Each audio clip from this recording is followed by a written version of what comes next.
Assalamualaikum warahmatullahi wabarakatuh. Perkenalkan, nama saya Delima Nurjayati Fazrin dengan nomor NIM 118200623. Saya dari kelas 5A Pendidikan Biologi Universitas Islam Negeri Sunan Gunung Jati Bandung.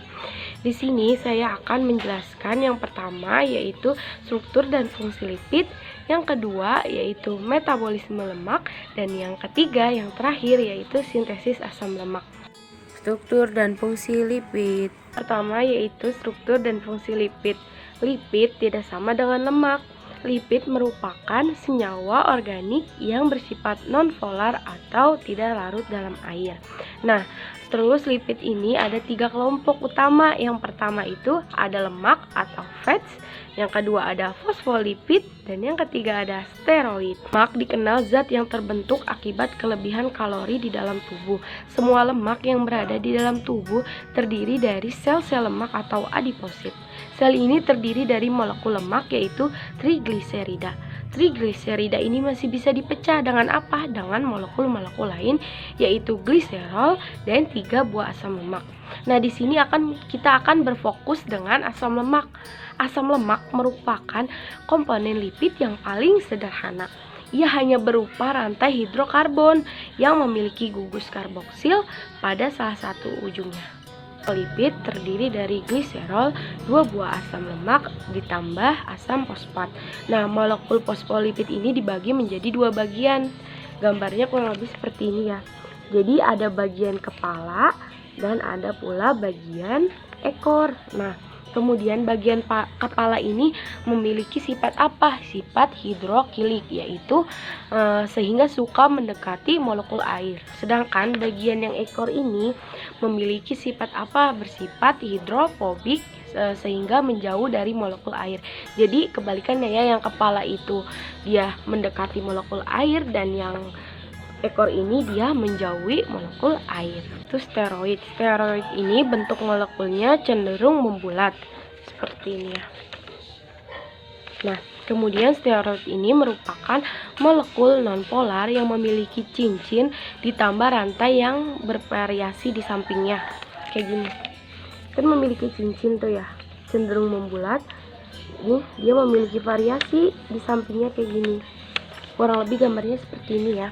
Kemudian steroid ini yang paling banyak ditemukan dalam tubuh adalah kolesterol. Fungsi lipid sebagai berikut.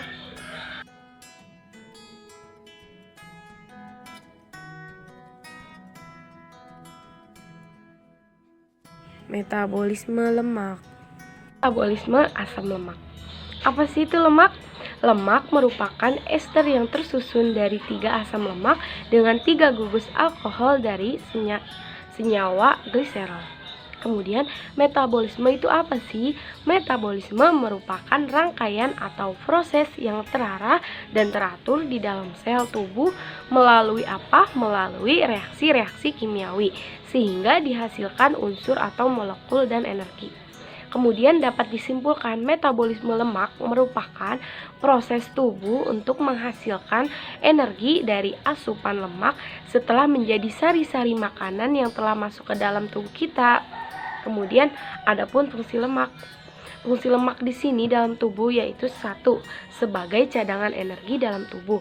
Yang kedua sebagai insulansi dalam tubuh untuk mencegah kehilangannya panas pada tubuh.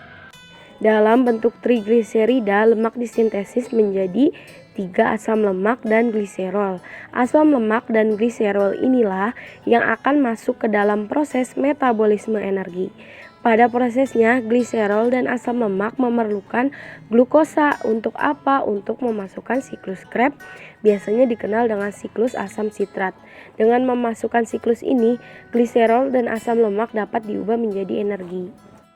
Berikut contoh proses metabolisme dalam tubuh. Misalnya, ketika kita memakan keju, makanan itu akan dihancurkan dan dicerna oleh garam empedu. Kemudian membentuk molekul lemak. Diuraikan lagi oleh enzim lipase menjadi molekul asam lemak dan molekul gliserol. diabsorpsi oleh jonjot usus, diubah menjadi senyawa yang diperlukan oleh jaringan. Hasilnya sebagian besar disimpan dalam jaringan adiposa dan sisanya akan diekskresikan atau dikeluarkan melalui ginjal dan paru-paru. Adapun lemak baik atau lemak tak jenuh ini yang dapat menurunkan kolesterol jahat sekaligus meningkatkan kadar kolesterol baik, bisa menurunkan penyakit jantung dan pembuluh darah. Sintesis asam lemak. Sintesis asam lemak. Proses sintesis asam lemak biasanya terjadi di sitoplasma dan diawali dengan sintesis asam lemak. Asam lemak ada banyak jenisnya, yaitu ada 4 ya. Yang pertama, asam lemak jenuh. Yang kedua, asam lemak tak jenuh. Yang ketiga, asam lemak rantai tunggal.